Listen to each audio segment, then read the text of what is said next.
Deep beneath the dark waters of the ocean, an African scuba diver witnessed a miraculous sight that shook him to his core. In the silent blue depths, he saw a holy Qur'an lying open as if untouched by the water around it. But the most mysterious part was this. The page that lay open contained verses that felt like a fresh warning from Allah to the entire mankind. What exactly was that message? How did the Qur'an reach the bottom of the sea? And why was that specific verse waiting for him? In today's story, we will slowly uncover each layer of this extraordinary mystery. Before we begin, if you truly love the Qur'an, then subscribe to the channel and comment below. I love the Qur'an. Assalamu alaikum, dear respected viewers. That day in the vast ocean of South Africa was unlike any ordinary day. It soon turned into a moment filled with awe and mystery. The diver was Ain Hagari, a skilled Muslim scuba expert capable of descending to depths that even many seasoned divers in the world could not reach. As he surveyed the seafloor, something unusual caught his attention. An object lying silently on the sand, looking very much like an open book. As Hagari swam closer, his wonder only intensified. It was not just a book, it was the Holy Qur'an resting open in the depths of the ocean. Discovering a Qur'an underwater was astonishing on its own, yet what made it even more striking were the verses displayed on the open page. They were verses from Surah Nuh, reminding humankind of the divine warnings and guidance sent by Allah. Those verses conveyed a powerful message. Do you really find it strange when a messenger from among yourselves brings warnings and guidance from your Lord? He calls you to righteousness so that you may earn mercy, yet people rejected him with mockery. Allah then saved Prophet Nuh Alaihis Salam and the believers with him in the ark, while those who denied the divine signs were drowned. They were a people blinded to truth and completely lost. This passage refers to the period when Prophet Nuh Alaihis Salam was sent to guide his people back to their obligations. He warned them repeatedly about the severe consequences of disobedience. Yet the nation had drifted so far from righteousness that they ignored the truth entirely. Still, Allah granted them several chances to return and correct their lives. Prophet Nuh Alaihis Salam tried endlessly to guide his people back to Allah's path. He warned them, advised them, and called them with sincerity, yet nothing seemed to touch their hardened hearts. This verse explains that their Lord sent a messenger from among their own people, someone who knew their language, understood their culture, and lived their lifestyle. So the reminder did not come from a stranger, it came from one of them. In our case too, Allah often sends signs and reminders in ways that come from familiar sources around us. The purpose of that warning was to awaken them from their deep negligence and give them one final chance before punishment arrived. This was pure mercy from Allah, allowing them time to correct themselves and avoid destruction.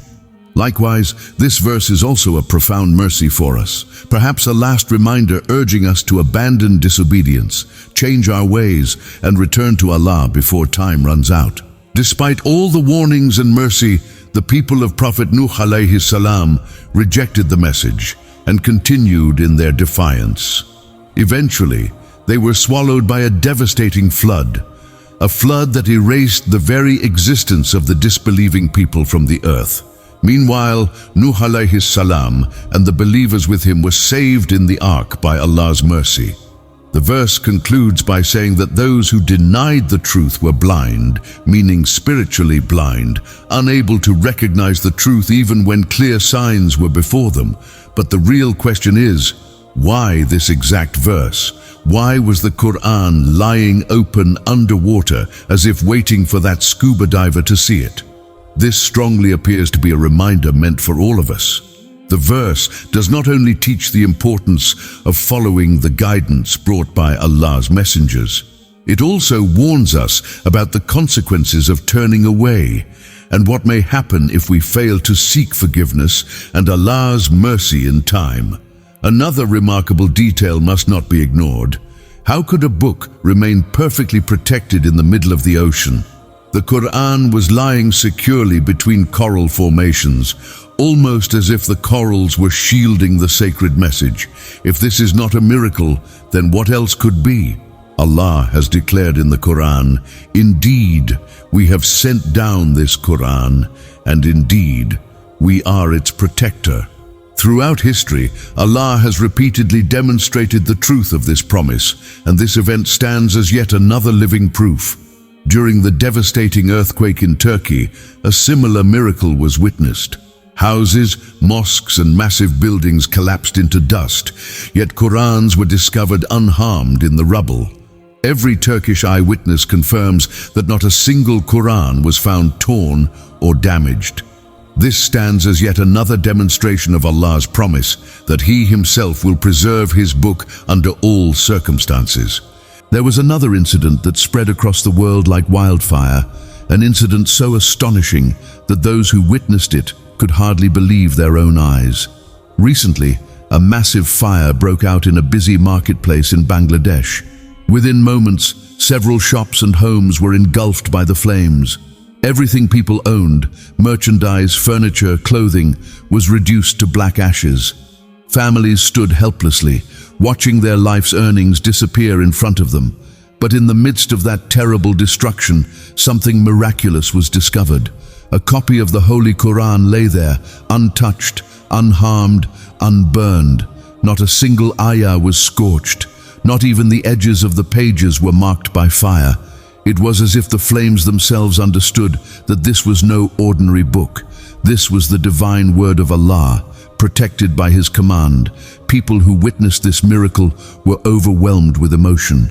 Some cried, some fell into prostration, and soon the entire marketplace echoed with one powerful voice. Allahu Akbar, Allahu Akbar. The air trembled with the sound, as if every heart was witnessing the power of Allah right before their eyes. And this miracle reminds us of a greater truth. Not only the Qur'an, but anyone whose heart is filled with the Qur'an, whose faith is firm and unshakable, and who seeks help from Allah alone, Allah Himself becomes their protector. History bears witness to this.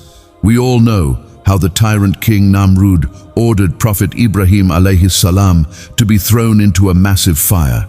The blaze was so immense that its heat could be felt from miles away. Yet, by Allah's command, the fire became cool and safe for him. Not even a single hair on his body was burned. This stands as one of the greatest signs of Allah's limitless power. These incidents remind us that when Allah protects someone, no fire, no force, and no creation can ever harm them. These events clearly prove that the Qur'an is not an ordinary book. It is a heavenly message protected by the Creator Himself. At the same time, these signs serve as a final warning for us. Leave behind your disobedience and return to Allah before a punishment arrives that may wipe out mankind and become a lesson for generations to come. We should reflect deeply on such miracles, understand their meaning, and bring our lives back to the right path. Allah sends reminders for the benefit of humanity, and each sign might be our final chance to awaken before it is too late. Don't forget to share your thoughts about this miraculous event.